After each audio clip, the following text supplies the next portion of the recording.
Maharashtra girls battalion यांचं 10 दिवसाचं प्रशिक्षण शिबिर त्रिमूर्ती शैक्षणिक संकुलामध्ये आयोजित केलेलं आहे. त्यामध्ये जवळजवळ 400 मुली प्रशिक्षणार्थी म्हणून सहभाग घेत आहेत. त्यांचं हे प्रात्यक्षिक पाहण्यासाठी त्रिमूर्ती पावन प्रतिष्ठानचे जनक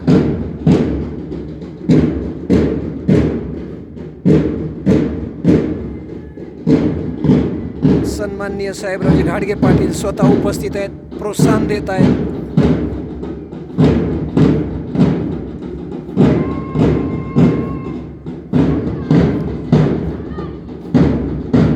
या छात्रसैनिकांनी आज मानवंदनेचं प्रात्यक्षिक या ठिकाणी सादर केलेलं आहे.